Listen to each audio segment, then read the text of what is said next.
Hello students.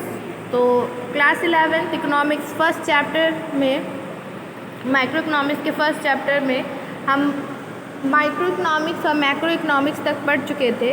अब आज next topic start करते हैं जो कि है पॉजिटिव एंड नॉर्मेटिव इकोनॉमिक्स। ठीक है, बहुत ही इंटरेस्टिंग और सिंपल है समझने के लिए।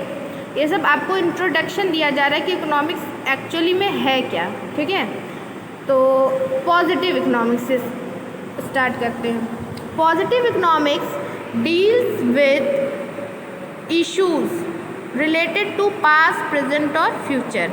It deals with such economic situation which can be studied by using fact and figures. तो पॉजिटिव इकोनॉमिक किस चीज़ से डील करता है, मतलब किस चीज़ की स्टडी करता है? जो इकोनॉमिक बिहेवियर है, इकोनॉमिक एक्टिविटीज़ है। इकोनॉमिक एक्टिविटीज़ क्या होती है?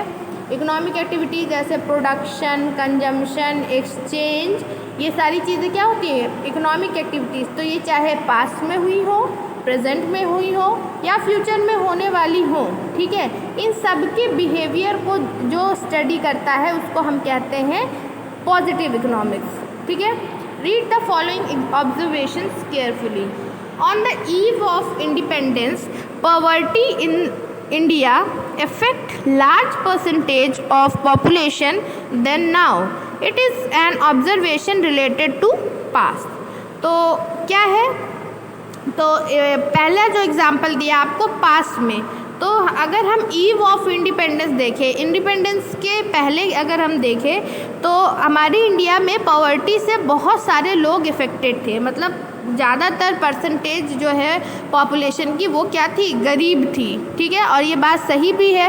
ये जो अगर आप हिस्ट्री थोड़ा बहुत बैक में जाएंगे तो आपको ये सारी चीज़ें देखने को भी मिलेंगी।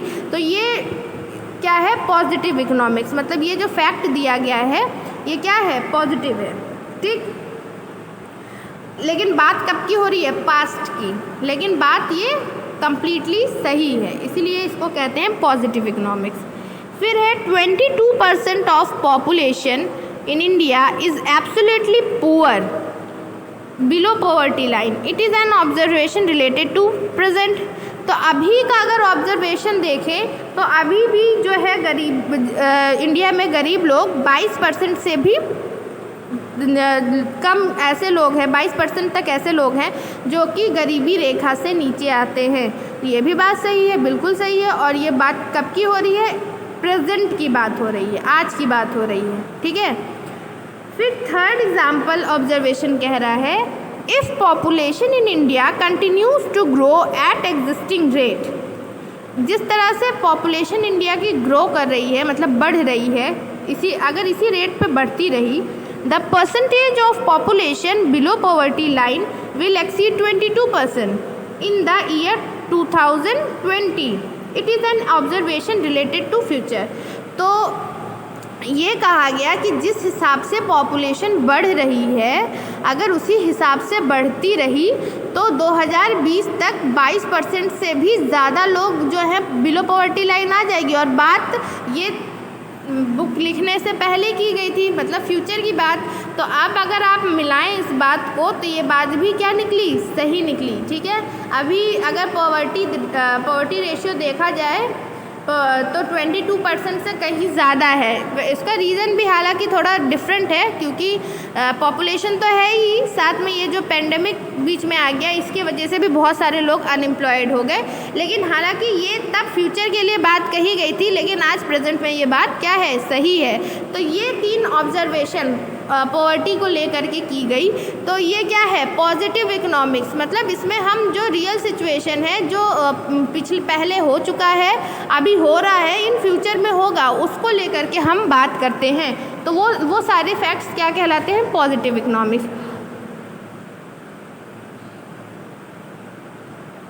All these observation statements are element of positive economics. These observations highlight the state of poverty in the past, present and future. Thus, positive economics is the economics of what was। मतलब अगर हम देखें इन observation को highlight करके, poverty in past, present and future, मतलब what was, क्या था, what is क्या है, व्हाट वुड बी मतलब आगे क्या होगा, ठीक है। तो इसी को हम क्या कहते हैं, पॉजिटिव इकोनॉमिक्स। क्लियर। अब इसके कुछ कैरेक्टरिस्टिक देख लेते हैं। Characteristics of positive statements. Observation statements related to positive economics show the following characteristic. These statements highlight the first stage का characteristic है, feature है।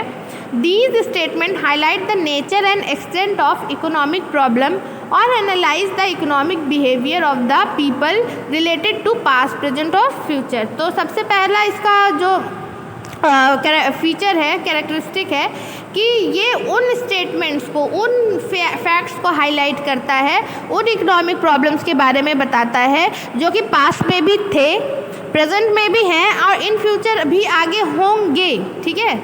फिर सेकंड इसका फीचर है, these statements are based on fact and figures related to past, present और future. और ये जो स्टेटमेंट्स होते हैं ये सिर्फ खाली एक एस्टिमेट, अंदाज़ा नहीं बोल दिया जाता है, इसको पूरा आपको फैक्ट्स के साथ रखा जाता है। जैसे बताया गया था 22% जो है वो प्रेजेंट में अभी पुअर हैं और ये पॉवर्टी बढ़ेगी 22% से भी ज़्यादा इन 2020, ठीक। तो यही क्या है, facts and figures. These statements are verifiable for truth. Facts and figures can be verified. तो ये भी फीचर इसका बिल्कुल सही है कि आज अगर आप वेरीफाई करना चाहें तो आप वेरीफाई कर सकते हैं कि 2001 में से लेके 2010 में कितने लोग पुअर थे और 2011 से लेकर 2020 में कितने लोग पुअर थे, बिल्कुल कर सकते हैं क्योंकि इस सब का जो है रिकॉर्ड रखा जाता है। तो ये भी पॉजिटिव स्टेटमेंट हुआ, ठीक है, आप वेरीफाई कर सकते हैं। जैसे इसका मैं एक और एग्जांपल दे देती हूँ। जैसे कोई भी बुक है, ठीक है, बुक्स है आपकी, तो यही बुक्स तो 10 साल पहले भी चल रही थी, ठीक है, वही बुक्स अब भी चल रही हैं। तो आप प्राइस कंपेयर कर सकते हैं ना, 10 साल पहले सेम बुक की प्राइस कितनी थी और अभी कितने में मिल रही है। तो जो फैक्ट्स आप वेरीफाई कर पाए, जो फैक्ट्स आप जो है ये पता लगा पाए कि हाँ पास्ट में क्या था, प्रेजेंट में क्या है और इन फ्यूचर में क्या होने वाला है, तो वो किस में आएगा, पॉजिटिव इकोनॉमिक्स में। Clear. These statements do not reflect any value, judgment और opinion of the economist। और इससे जो है किसी इकोनॉमिस्ट की जजमेंट या ओपिनियन नहीं पता चलती, क्योंकि फैक्ट पे बात हो रही है, जो चीज़ है उसी पे बात होगी। ये नहीं कि कोई इकोनॉमिस्ट मतलब अर्थशास्त्री क्या सोचता है या उसकी ओपिनियन में क्या होना चाहिए, ये मैटर नहीं करता है। Which could be a matter of debate, और ये डिबेटेबल भी मैटर नहीं है क्योंकि इसमें हम facts and figure, real facts and figure के बारे में बात कर रहे हैं। इसके बाद आता है नॉर्मेटिव इकोनॉमिक्स, जो कि आपका होमवर्क है। आप अगर आपके पास बुक्स हैं तो आप बुक्स से ही पढ़िए, अगर नहीं है तो थोड़ा सा गूगल सर्च करके नॉर्मेटिव इकोनॉमिक्स के बारे में पढ़िएगा। इसको हम नेक्स्ट क्लास में डिस्कस करेंगे। Okay, thank you and have a nice day.